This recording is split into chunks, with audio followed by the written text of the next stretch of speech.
Welcome back to this week's episode of our Quilt Along with Vlieseline. Thank you so much for being able to join us, and we can reveal block 1. Now, all of these are just simply squares.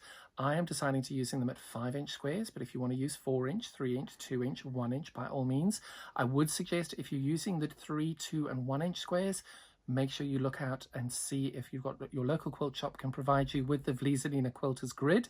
It will make your life a lot easier.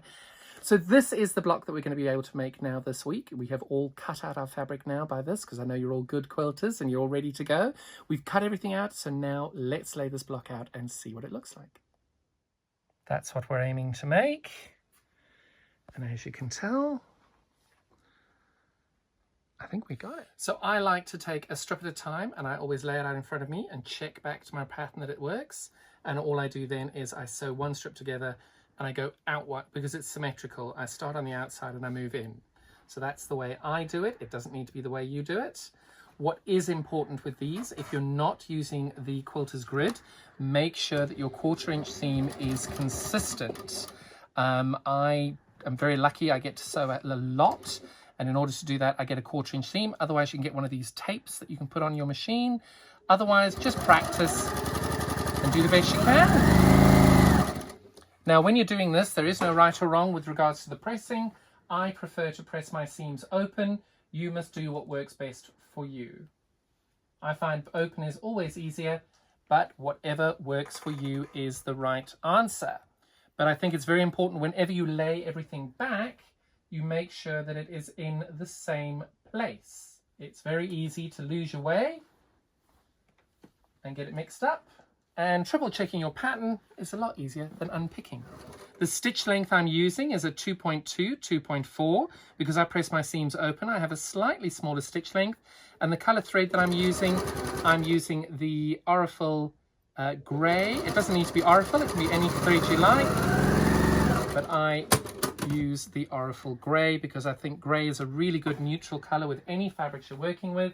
Doesn't stand out on all of it. I think white is gorgeous and I love working with the white, but when you're working with solids, sometimes that white is a little harsh compared to the beautiful colors you're stitching on. So the principle of doing these is all the same. As you can see, we've got the mirror image with a central piece here, and now we sew those all together.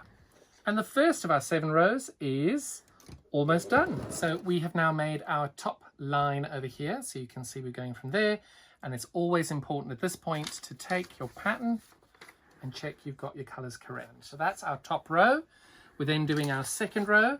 With these, it always helps to have a little ruler to go along and check. So we've done that row already.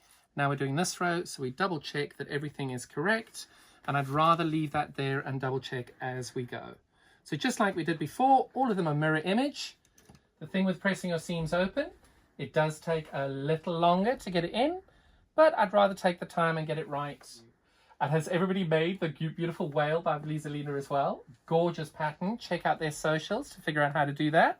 Free pattern available, and as you can tell, he's gorgeous.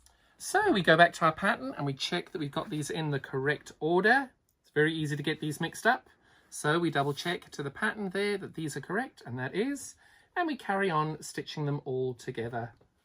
The important thing, after you've stitched each row or each section of the row, make sure that you lay everything out and check that you're going correctly, that everything is stitched correctly, you're doing it the right way. And when in doubt, put them on top of each other and check that they are the same. And then double check back to there. When that's right, go and press your seams. And we now have only one seam left to go, and the second row is then done.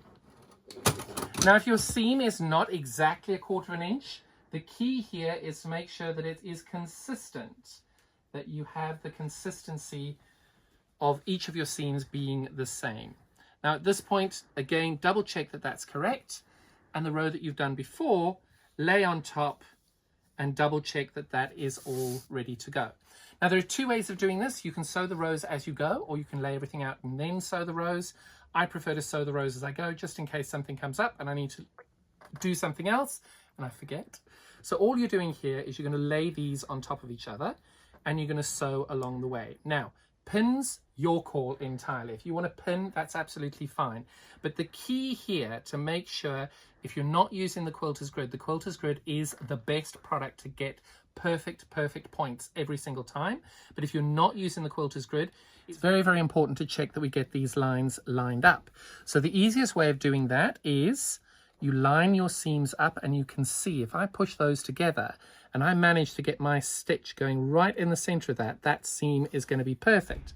So as you can see here, what I do is if I fold this back, you can see that the line along there, if that's in a straight line, we are going to be okay for our points being absolutely perfect. And what I always do, and I do this for every single one, I always do about that much, and I drop my needle down, and then I go and check if I got it, okay? And I fold it back, and I fold it back, and you'll see I'm ever so slightly off. Again, if you use the quilter's grid, you will never have that issue. I didn't use the quilter's grid, and you can tell you get a little bit of a seam off there. I try and make sure I am very kind to myself if I don't get a point. And I remind you, this is meant to be fun and enjoyable. And if you don't get the point, it is okay. It doesn't matter. So you can see as you go along, that is what we're looking for. We're trying to get as many points as we can. If you do miss one, please be kind to yourself. This is meant to be fun and enjoyable. No one is going to criticize your seams. So we're going to now repeat that process all the way along. I'm going to press my seams open, and I'll show you what it looks like. Now we're on to the third row, and again, make sure you get your pattern. You line up which one you're doing. We've got that beautiful rust, the hot pink, bubblegum pink, maroon, bubblegum pink, hot pink, and the rust again. Just like we had before, sew them all together. Just like before, double check back to the picture, and then we're going to sew on row 3 to row 2. Also double check that this is correct when you lay it on, and we're doing exactly like we did before. How do you think we did? Oh, not too bad. Spot on. Spot on. So now we're on the halfway mark, or just past the halfway mark. We double check that the 4th line is correct here. Once we've got it laid out and checked, we put this down and check that we're going correctly, and we are. So, like we've done before. And because we know that these are correct, we lay them out and check that they're the same, and they are. So we now put these together as well. Home stretch. Double check this is correct. Line it up here, and we've only got one more seam to go. The final row, block 1, just needs an extra press. Now, as a busy quilter, I always want something that's going to make my life a lot easier. And Vlieseline have created this product called Quilter's Grid. And what's so amazing about it is, on one side, you've got the grid drawn on it, and it's a beautiful, soft, silky finish. And on the other side, you've got your wonderful adhesive dots, which will then glue onto your fabric.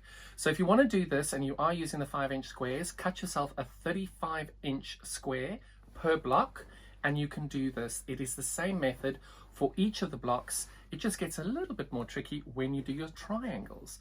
But before we jump ahead, let me show you how you would then use this product to be able to create your block.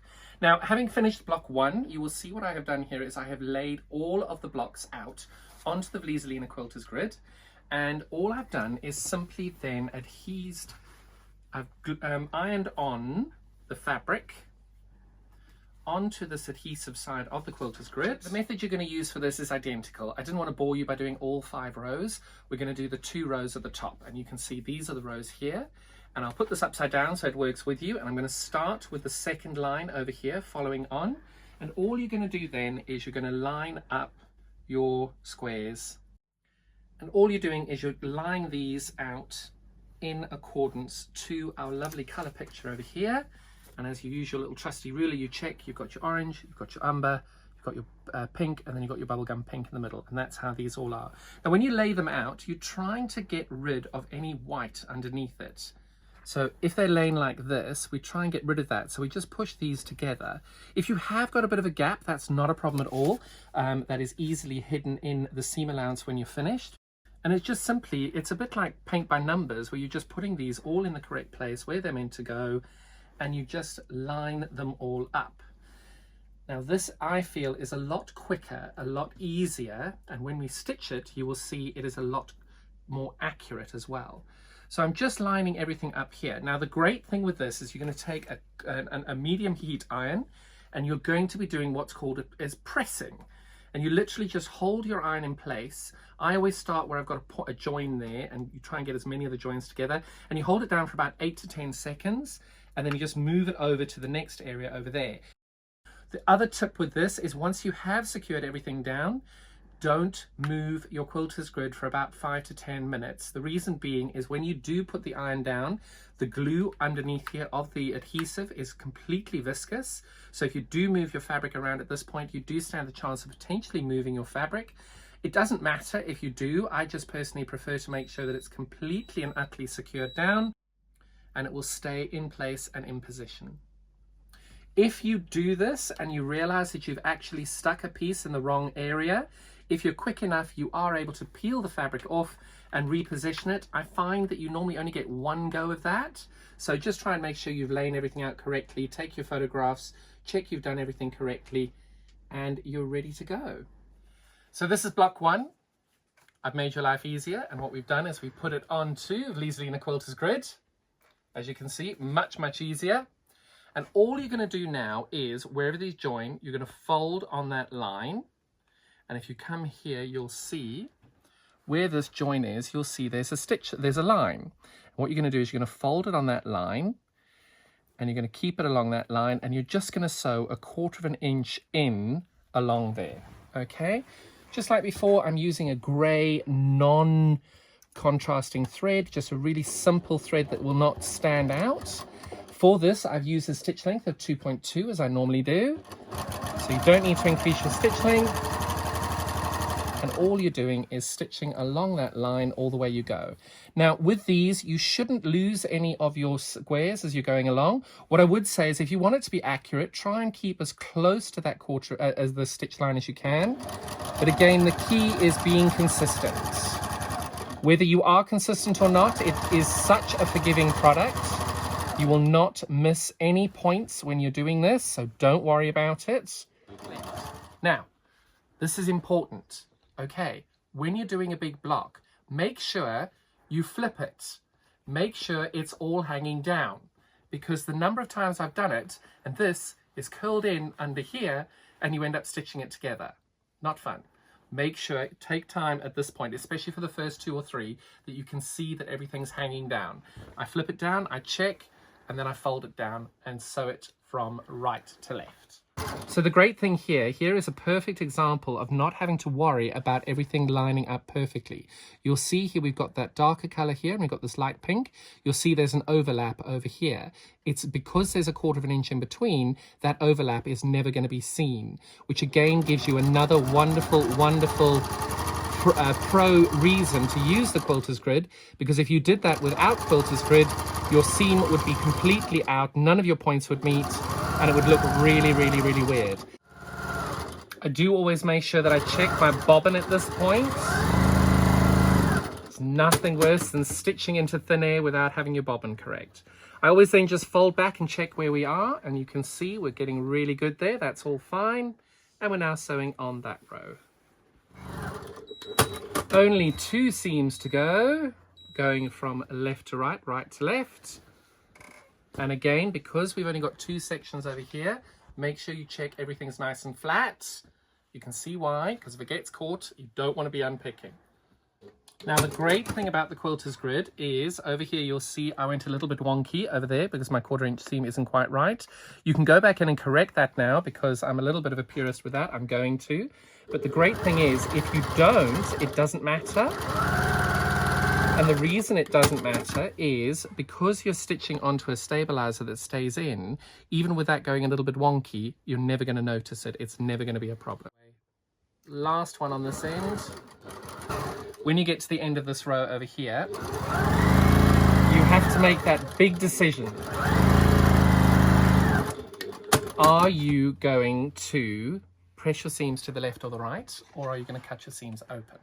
For myself, I'm a very, very, very busy quilter. I have got to do lots of samples and things. So for me, I don't mind pressing my seams to the right. I don't mind pressing my seams to the left. I don't mind pressing my seams open. So I'll show you how you do that in all areas. So if we're going to press our seams open, I am not doing this whole block pressing my seams open, and you'll see why in a moment.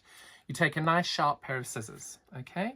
You see this line over here. Now, if we come a bit closer, you'll see I haven't quite stitched or folded on that line, and that's okay. What you're looking to do is to trim this on the fold, because your 1/4 inch is past the fold. And what you're going to do is you're going to go and you're going to cut all the way along your seam to press your seams open. So you'll press your seams open, and you'll go to your iron, and you'll then press this open. Okay, this is the only part of this block I'm going to press open, only because I'm busy. I've got lots to do. Otherwise, the rest of the block will be pressed to one side. Now, the disadvantage of pressing it to the one side is obviously I will press this to the one side here, and when I do the seam here, I'll press it to one side there. So you're going to end up with a lump. Now, I like those lumps because I think it gives your fabric a 3D effect. A lot of people don't like that lump, so you then go and press your seams open. That is your quilt. You have to look at it, and you have to decide what works for you. For me, I'm going to press that little bit open. The rest are being pressed to one side. And if by magic, this is what it looks like. So as you can see, these are all pressed to one way, and I've done this one open. So when you're doing it open, you've just got to make sure when you fold on the seam like this to do it, you've got to make sure that both sides are pressed open. And what I'm doing is I'm having all of these facing in this direction, which is the bottom of the block. So whether I'm going this way or that way, because I'm obviously going to stitch from this end to that end to this end, you'll just make sure these are all pointing in the same direction so they don't twist. Okay, so what I'm doing here, just like we did before, we're going to fold where these join along that seam. And as you can see, these are all pointing in the same direction, which is exactly what I want. And we're now going to go and put these through the sewing machine. Because these are open, just make sure as you go through that you put your finger underneath there. When you get it underneath the foot of the machine, you are then able to make sure that it is not having a twisted seam. And just like before, we're going to have a 1/4 inch seam as close to that fold line as you can get it. So this is the first of our vertical rows stitched in.